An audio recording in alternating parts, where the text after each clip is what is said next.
Assalamualaikum warahmatullahi wabarakatuh. Selamat berjumpa lagi dengan saya, Ribut Sugiharto, dosen jurusan Teknologi Hasil Pertanian, Fakultas Pertanian Universitas Lampung. Pada hari ini, saya akan memberikan kuliah mengenai teknologi pengolahan minyak dan lemak pangan, dengan pokok bahasan adalah pengolahan lanjut.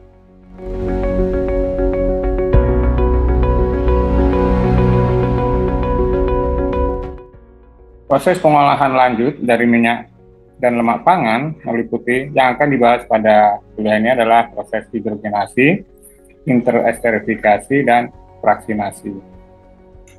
Pertama akan kita bahas mengenai hidrogenasi.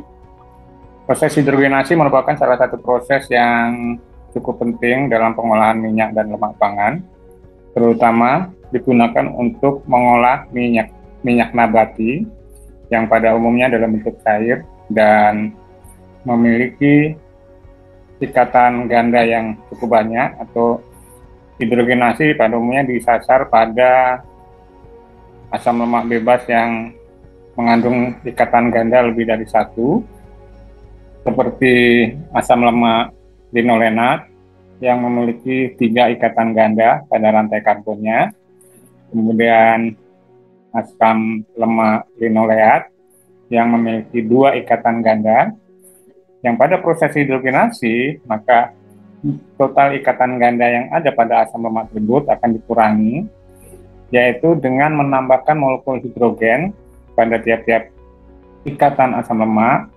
sehingga asam lemaknya akan menjadi bersifat lebih meningkatkan kejenuhan dari asam lemaknya. Jadi hidrogenasi adalah kita menambahkan molekul hidrogen pada ikatan tak jenuh asam lemak dengan bantuan katalis atau katalisator. Tujuan dari hidrogenasi adalah untuk yang pertama adalah untuk meningkatkan rasa dan aroma serta daya simpan minyak atsiri. Mengapa kita tambahkan proses hidrogenasi di dalam asam lemak? Karena seperti kita ketahui, asam lemak dengan ikatan ganda yang cukup banyak, lebih dari 1 ikatan ganda, atau polyunsaturated fatty acid, jadi banyak, lebih dari 1, maka ada kecenderungan untuk mudah mengalami proses oksidasi, sehingga akan mengurangi daya simpannya. Karena itu, untuk meningkatkan daya simpan, maka jumlah ikatan ganda tersebut akan kita kurangi dengan melalui proses hidrogenasi.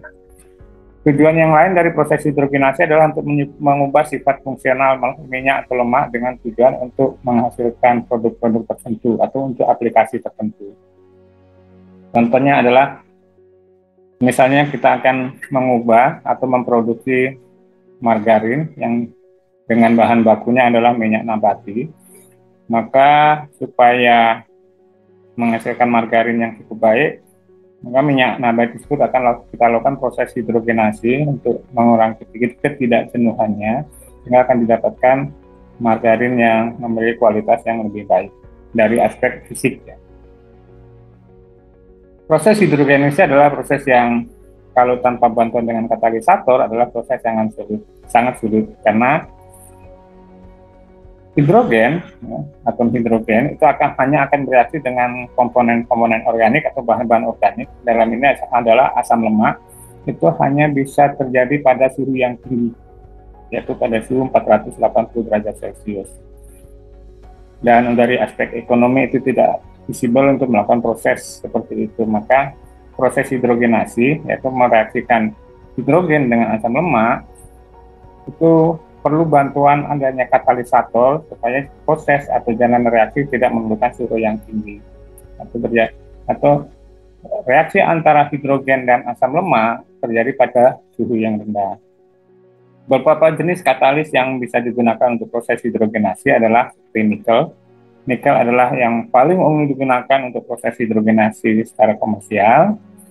Juga ada beberapa jenis katalis yang lain yang biasa digunakan adalah alumina, silika, platinum, palladium, rhodium, dan deuterium. Tetapi sekali lagi, yang secara komersial banyak digunakan adalah nikel. Proses hidrogenasi adalah mereaksikan hidrogen dengan asam lemak tidak jenuh. Asam lemak tidak jenuh adalah asam lemak yang memiliki ikatan rangkap. Nah, seperti gambar di sini di sebelah kiri, kita lihat itu adalah salah satu ikatan ganda pada rantai karbon asam lemak. Kemudian ikatan ganda tersebut antara C dan C kita reaksikan dengan H2 dengan bantuan adanya katalis nikel, maka akan kita dapatkan rantai asam lemak yang ikatan gandanya hilang. Nah, seperti di belakang saya ini. Nah, ini adalah contoh bagaimana kita mengubah asam oleat yang bersifat tidak jenuh dan memiliki satu ikatan ganda. Perhatikan pada gambar di belakang saya. Maka dengan direaksikan dengan H2 akan menghasilkan asam lemak stearat, yaitu ikatan gandanya hilang. Seperti kita lihat. Nah, itu adalah tujuan dari proses hidrogenasi, yaitu mengurangi atau menghilangkan ikatan ganda pada asam lemak. Nah, tadi tujuannya adalah meningkatkan stabilitas dari minyak atau lemak. Yang kedua adalah untuk mengubah sifat fisik. Jadi kita lihat di sini, sebelah kiri ini adalah beberapa produk lanjutan atau produk olahan dari minyak dan lemak. Di sini ada margarin, kemudian ada shortening, ada spread di sebelah kiri yang berbentuk semi padat. Nah, itu adalah hasil dari proses, salah satunya adalah proses hidrogenasi dari minyak atau lemak, atau yang dengan kata lain adalah minyak dari tumbuh-tumbuhan. Kita lihat di sebelah kanan dari yang awalnya adalah berbentuk cair, maka dengan dilakukan proses hidrogenasi, yaitu dengan mengurangi ikatan ganda, maka dia bentuknya akan berubah menjadi semi solid. Bahkan proses hidrogenasi yang sangat lanjut atau tingkat derajat hidrogenasinya tinggi, maka akan didapatkan produk margarin yang memiliki karakteristik yang keras atau margarin keras. Nah, di sini ada beberapa efek dari proses hidrogenasi. Kita lihat mulai dari asam lemak linolenat, linoleat, oleat, stearat.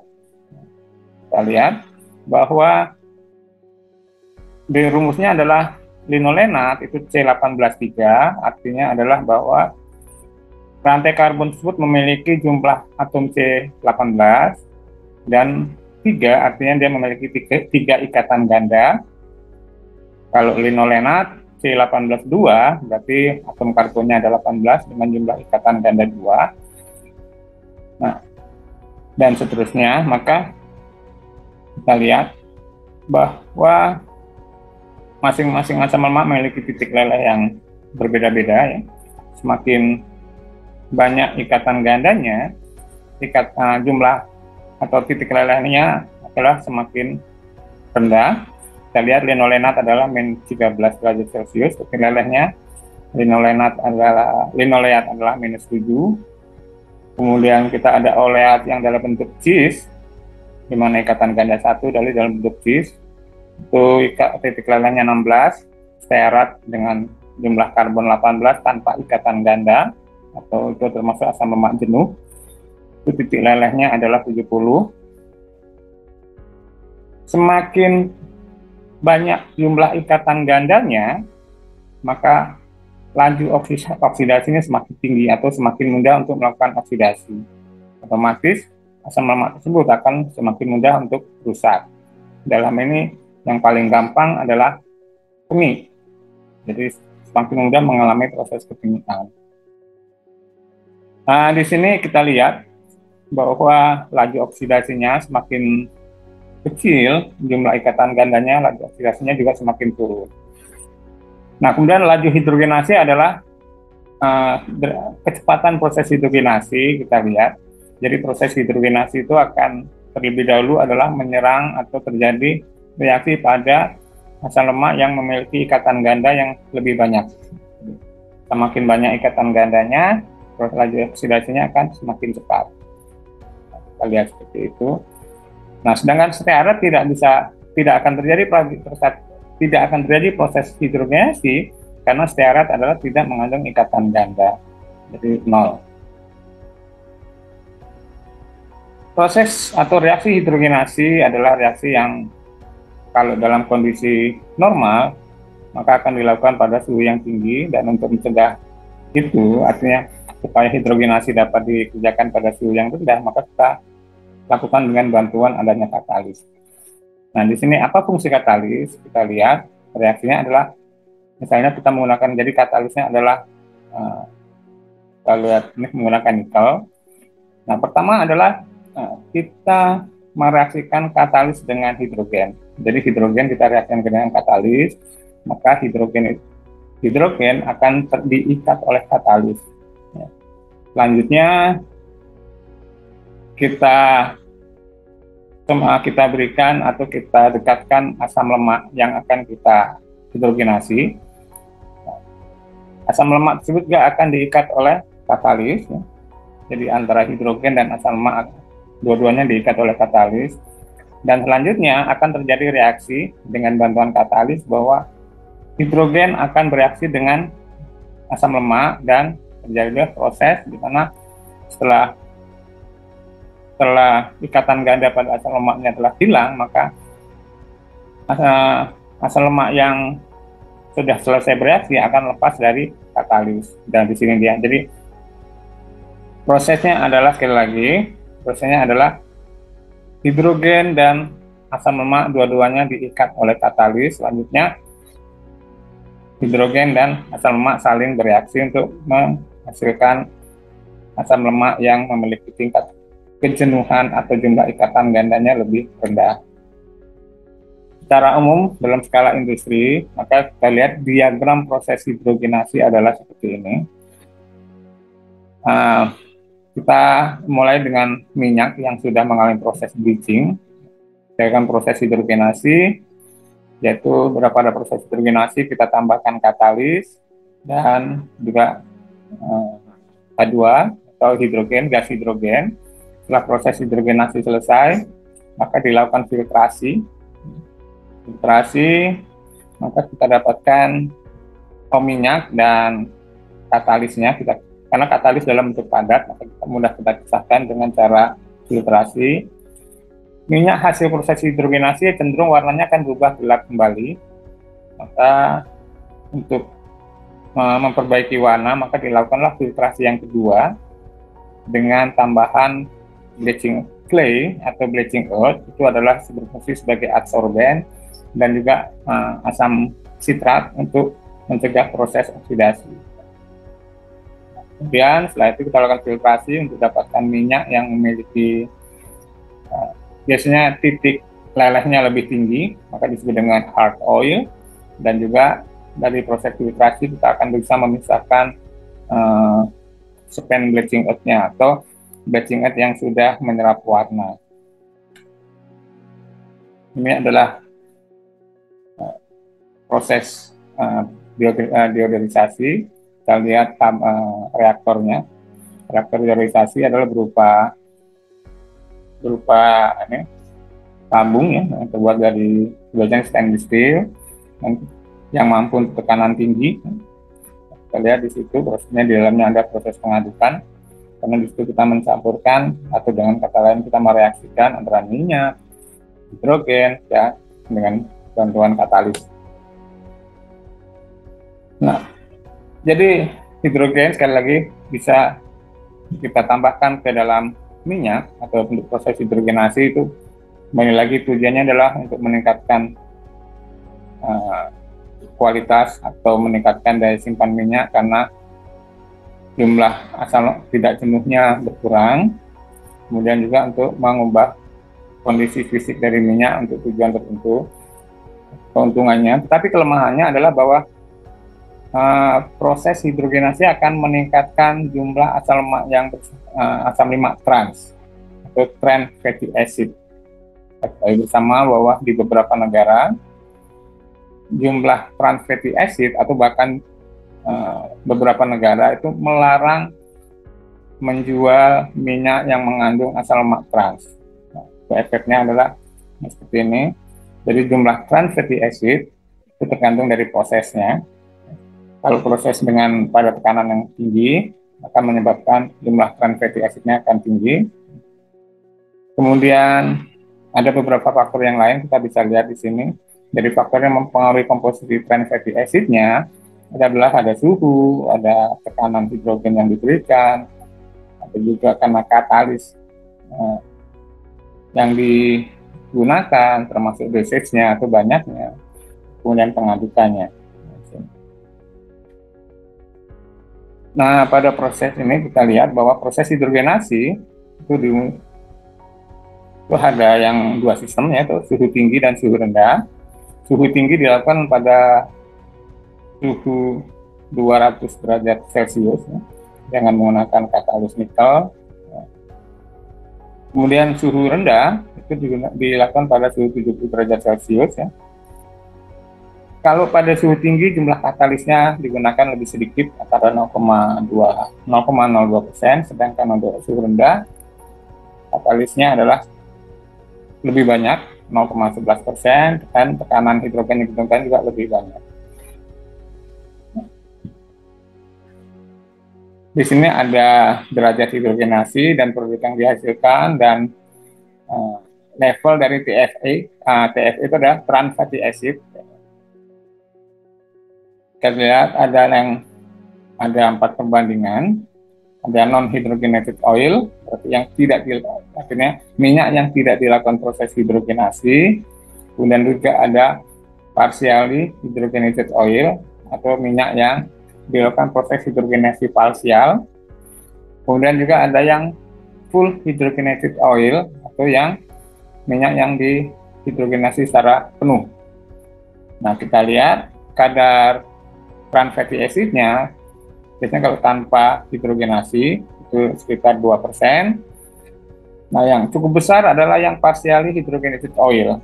Kadar trans fatty acid-nya mencapai 45% atau antara 25-45%. Sedangkan yang fully hydrogenated oil itu kadar trans asam lemak bebasnya cukup rendah, yaitu mencapai 2%.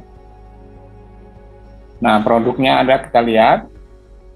Jadi antara non-hydrogenated atau partially hydrogenated dan fully hydrogenated oil memiliki fungsi yang berbeda-beda.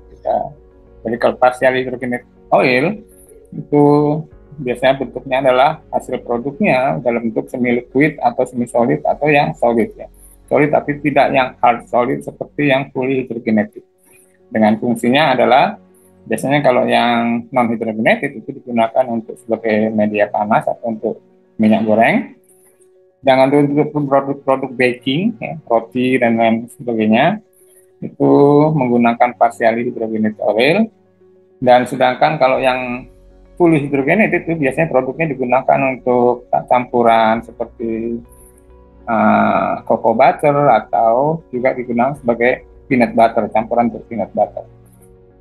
Jadi kita lihat di sini, mungkin ada pertanyaan, loh, justru kok fully hydrogenated oil kadar trans fatty acid-nya rendah? Ya, karena kalau fully hydrogenated oil berarti full semua asam lemak tak jenuhnya itu dihilangkan, jadi asam lemak jenuh semua, jadi ikatan gandanya tidak ada. Sedangkan yang partially hydrogenated oil itu asam lemak trans fatty acid-nya itu cukup tinggi karena partially hydrogenated oil tujuannya adalah hanya mengurangi jumlah asam lemak yang memiliki ikatan ganda atau mengurangi ikatan ganda. Jadi tidak full, jadi mungkin dari 3 atau 2 ikatan ganda diubah menjadi 1 ikatan ganda, atau dari 3 dikurangi menjadi 2 atau yang dikurangi juga menjadi 1. Jadi di situ kita lihat bahwa masih terdapat asam lemak yang memiliki ikatan ganda. Trans fatty acid itu terjadi pada asam lemak yang memiliki ikatan ganda. Trans fatty acid tidak ada pada asam lemak yang bersifat jenuh atau tidak memiliki ikatan ganda. Oleh karena itu kita lihat bahwa yang full hydrogenated itu akan jumlah asam lemak transnya itu berkurang karena memang otomatis dia jumlah ikatan ganda itu sangat minimal, atau dengan kata lain semuanya akan diubah menjadi ikatan jenuh. Nah, itu dia. ada beberapa faktor yang mempengaruhi. Tadi kita lihat bahwa ada hubungan antara suhu, ya, suhu minyak, suhu reaksi, kemudian jenis katalis dan konsentrasi katalisnya juga mempengaruhi laju hidrogenasi. Kemudian ada kemurnian hidrogennya, kualitas minyaknya, dan ditanda setengah juta. Jadi beberapa faktor inilah yang dikombinasikan untuk menghasilkan proses hidrogenasi yang sesuai dengan yang akan kita inginkan, terutama dalam skala industri. Berikutnya adalah proses interesterifikasi. Interesterifikasi adalah suatu proses penataan ulang susunan asam lemak. Ya, jadi asam lemaknya itu ditata ulang di dalam trigliserida yang pada prosesnya itu bisa secara random ataupun secara terarah atau bisa kita atur. Tujuannya adalah untuk memodifikasi sifat minyak atau lemak tanpa mengubah komposisi lemaknya. Jadi pada proses interesterifikasi, maka susunan asam lemak di dalam trigliserida itu kita atur ulang. Yang mana yang pada karbon pertama, karbon kedua, atau karbon ketiga pada gliserol. Yang termasuk dalam interesterifikasi atau biasanya orang disingkat dengan proses esterifikasi itu dilakukan pada minyak atau lemak itu dapat dengan cara mencampurkan dengan beberapa jenis lemak yang lain. Jadi beberapa proses interesterifikasi itu yang dilakukan adalah pertama adalah ada alkoholis atau transesterifikasi. Kalau ini adalah pertukaran asam lemak ya, dengan alkohol. Kemudian asidolisis, ya, pertukaran asam lemak dengan asam karboksilat. Gliserolisis adalah pertukaran asam lemak dengan gliserol. Kemudian interesterifikasi adalah pertukaran dengan trigliserol lainnya. Nah, kita pada proses interesterifikasi adalah fokusnya adalah yang poin keempat, yaitu pertukaran trigliserida. Ya. Jadi pertukaran asam lemak sesama trigliserida, baik itu dari trigliserida dari trigliserida dari bahan yang sama. Kita lihat di sini reaksinya adalah kita punya trigliserida, yaitu trigliserida yang komposisinya adalah ACA, dan trigliserida yang kedua adalah komposisinya BBB. Nah, kemudian di sini kita lihat hasil dari interesterifikasi adalah kombinasi dari tiap-tiap gliserida itu memiliki jenis dan susunan asam lemak yang berbeda. Ya. Kita lihat awalnya ACA dan trigliserida yang kedua adalah BBB, menghasilkan kalau secara random itu bisa ACB, ABA, BBA atau BCB. Kita lihat. Nah, di sini kalau kita struktur dari trigliserida, maka yang di tengah, yang C nomor 2 itu kita ganti. Kita lihat ya. Yang awalnya adalah dia berupa asam lemak tidak jenuh, kita ganti dengan asam lemak jenuh, sehingga kita menghasilkan trigliserida yang 3 asam lemaknya jenuh. Nah, ini biasanya terjadi perubahan fisik, yaitu titik lelehnya akan menjadi lebih besar. Nah, tujuan dari interesterifikasi adalah merubah titik leleh, ya, memperlambat oksidasi. Nah, kalau kita mengubah dari asam lemak tidak jenuh menjadi asam lemak diganti dengan asam lemak jenuh, maka dia proses oksidasinya akan kita hambat. Kemudian menghasilkan minyak atau lemak yang cocok dengan untuk frying atau pembuatan produk-produk lainnya.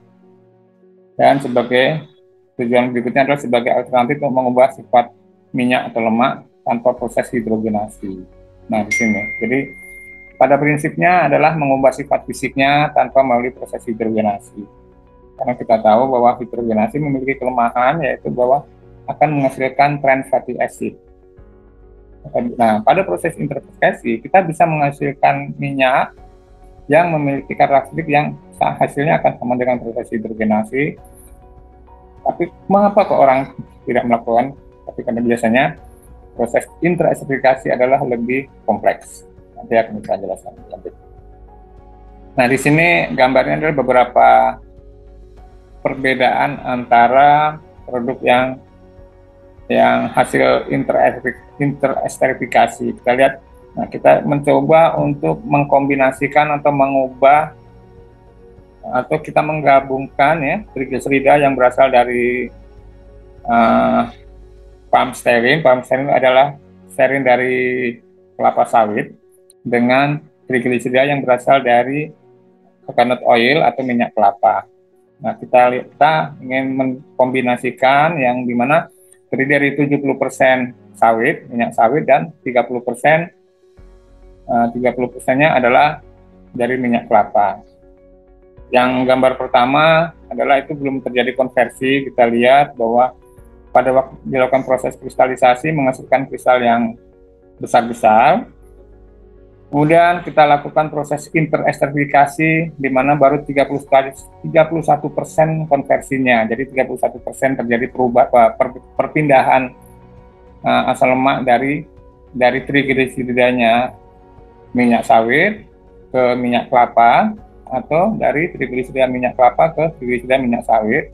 Nah, itu baru 31% konversi, kita akan menghasilkan kristal yang lebih kecil. Dan pada akhirnya begitu terjadi 100% konversi akan menghasilkan kristal yang lebih halus. Nah, di sini akan menghasilkan satu produk.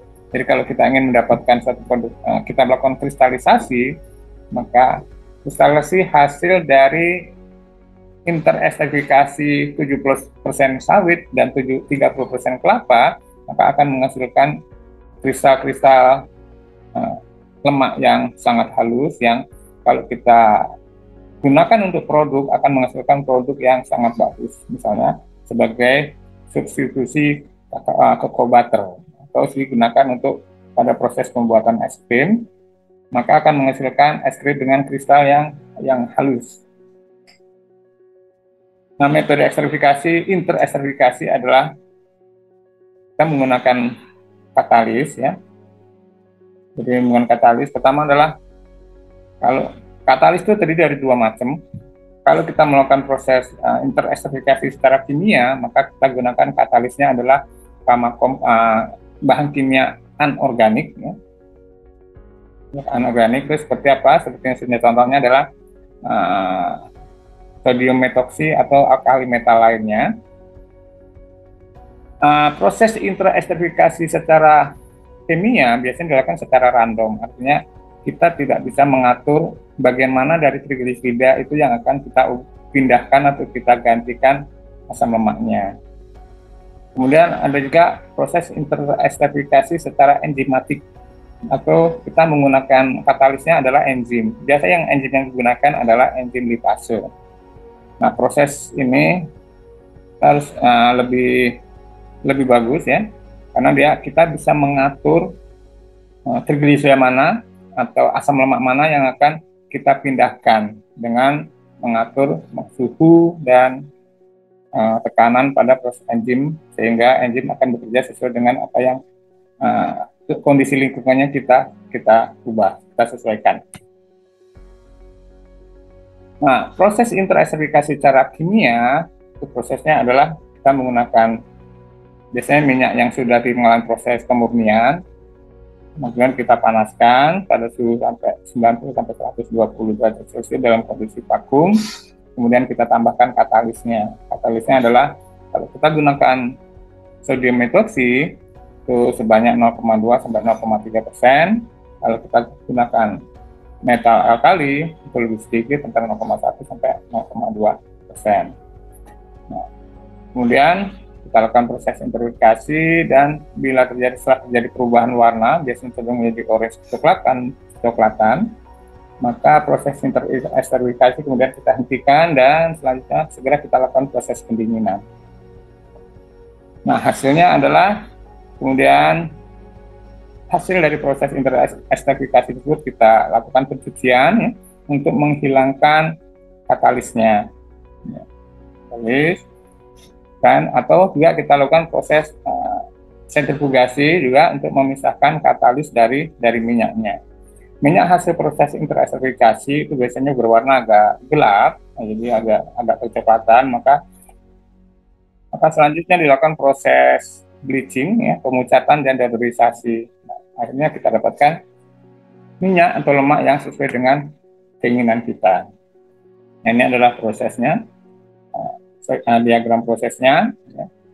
Jadi pertama adalah minyak yang sudah melalui proses pemurnian atau netralisasi, kita lakukan proses esterifikasi, pemisahan antara katalis dengan minyak dilakukan dengan cara pencucian dan dilanjutkan dengan proses sentrifugasi, maka akan kita dapatkan minyak hasil interesterifikasi dan komponen yang lain kita pisahkan.